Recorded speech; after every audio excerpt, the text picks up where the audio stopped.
Ilan po ang bumoto kay VP Sara? Ilan po? 32 million po. 32 million. Gusto pong ipa-impeach ng mga congressman at binoto ng mga tigi-100, 200,000. Papayag po ba kayo? Nanakawin ko lang po itong slogan na to. Pero parang awa nyo na. Yung Kapitolyo po ng Pilipinas. Let's make Manila great again. Kasi po, napakaganda pong halimbawa ng Maynila kung ano nagagawa ng good governance tsaka ng bad governance. Sa maikling panahon po, nagbabago ang buhay natin. Sa maikling termino ni Yorme, gumanda, kuminang, nagningning. At pagkawala niya ng 3 taon, ano po? O, di yung sinasabi lagi ni Yorme na nga. Sadyang napakapalad din po nating lahat sapagkat kasama na rin po natin ang nagnanais din pong maglingkod sa hanay po ng mga senador. Siya po ay member of the Board of Directors of PAGCOR under the Duterte administration. Former Vice President of the Corporate Social Responsibility of Department of PAGCOR. An artist, composer, and producer.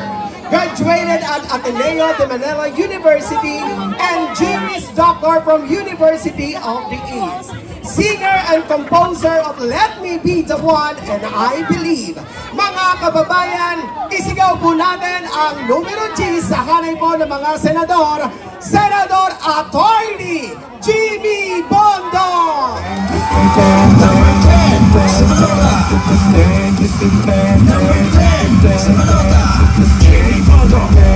Abogado, musikero, Jimmy Bondok, sa Senado, Igoto, sa Senado, Jimmy Bondok, sa Senado, sa Senado, Jimmy Bondok, Jimmy Bondok, number 10, sa Balota.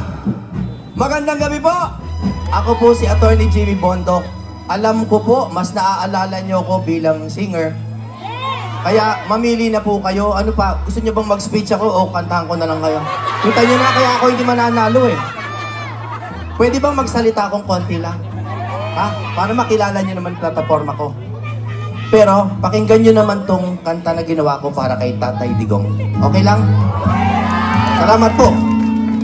Tama na, sobra na, kinuha niyo ang aming ama. Tama na, sobra na, hindi niyo ba nadarama? Si Digong ay naglingkod lang ng tapat.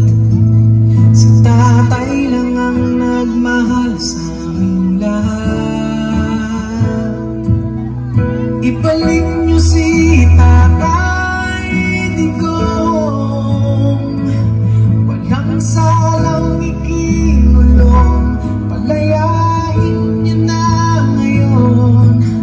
Ibalik niyo si Tatay Digong, kasalinlay nakakaya, kapayapaan ng bansa. Ibalik niyo si Tatay Digong, ibalik niyo si Tatay Digong. Tama na, sobra na, pinamalang niya ang mali. Tama na, sobra na, buong bansa hinakapi. Si Digong ay naglingkod lang ng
gusto po natin, okay lang po bang magsalita akong kakaunti? Okay lang po ba?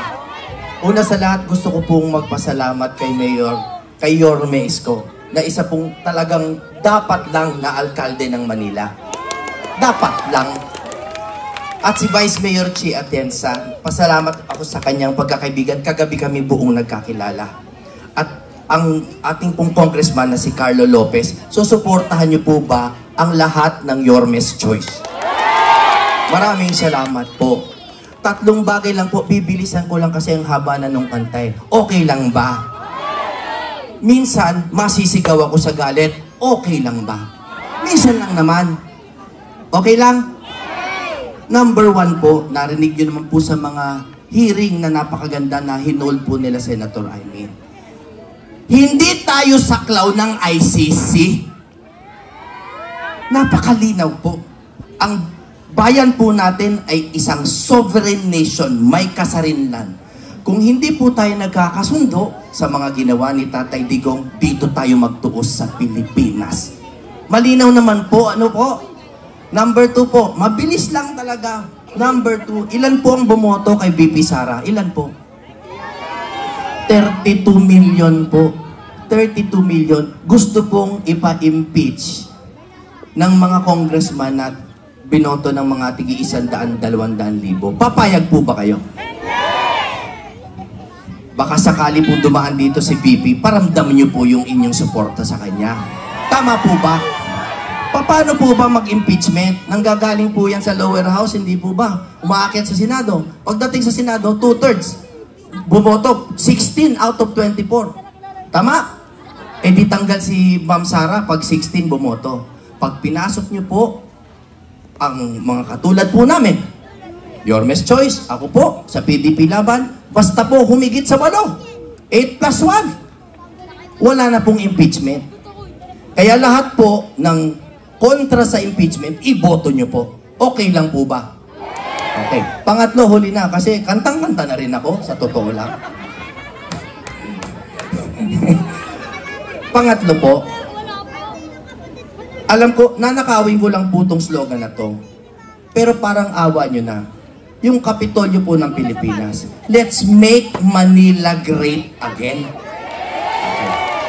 Kasi po, napakaganda pong halimbawa ng Maynila kung ano nagagawa ng good governance tsaka ng bad governance. Sa maikling panahon po, nagbabago ang buhay natin. Sa maikling termino ni Yorme, gumanda, kuminang, nagningning. At pagkawala niya ng 3 taon, ano po? O, di yung sinasabi lagi ni Yorme na? Nga. Gusto niyo pa ba ako magsalita o kumanta na ako? Sige, kakanta na lang ako para alam ko namang di nyo ako seryosohin eh. Basta iboto nyo ako. Ito lang po papangako ko sa inyo. Ito po taus-pusong pangako po. Taus-puso po. Sana may ilan sa inyo naniniwala sa akin. Hindi ko po kayo nanakawan. Pagsisilbihan ko po kayo at ipaglalabang ko po ang Pilipinas. Promise po yan. At ako po ay laging makikipag-ugnayan sa Manila, lalo na kay Mayor, kay Yorme Isko, na alam kong isang mabuting tao. 2 salita na lang po, kakanta na ako. 2 lang. 2 lang. Vote wisely.